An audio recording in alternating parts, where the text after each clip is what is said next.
studio.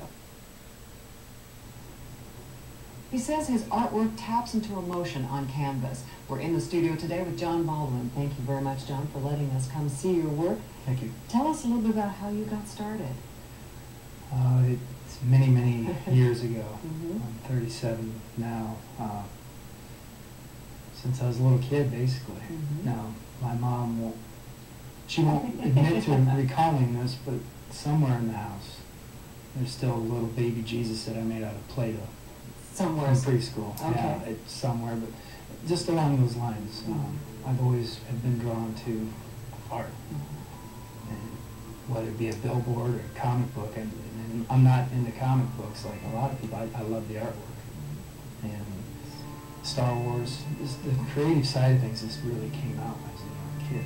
Now you see different forms here. You've got football, you've got sports, but also you have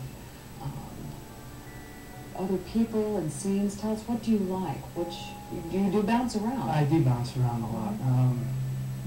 I really like to work off the emotional side of things.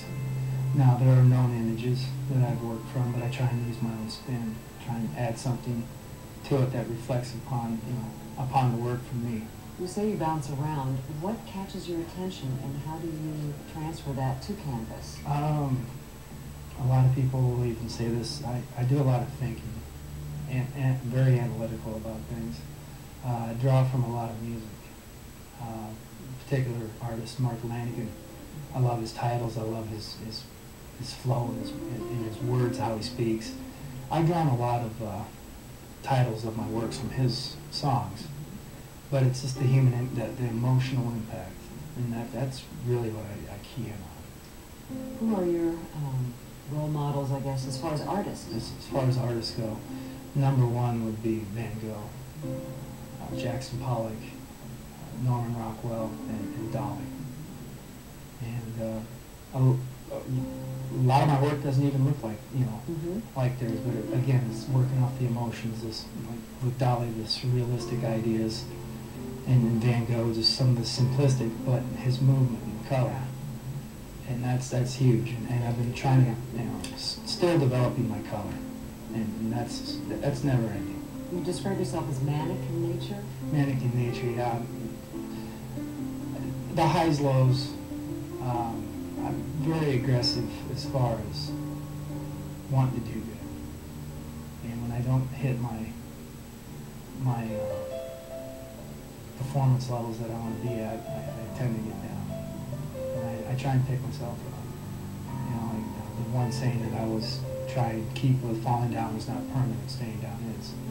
And art has been keeping me up on my feet. And I love that.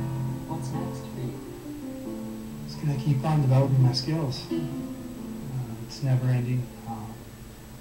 There's a great group of people here in Des Moines, and they've seen all sides of me, and to them, I really thank them a lot for just showing support, and friends and family. I mean, without them, I would still do this, but this even doing this with you is a huge step for me. Right now, I'm just kind of sitting back low-key and just concentrating on my work. Well, we thank you for letting us come in today. Appreciate it. And good luck in the future, Jon. Yep. For KCCI, I'm Molly Cooney in the Artist Studio. For more information,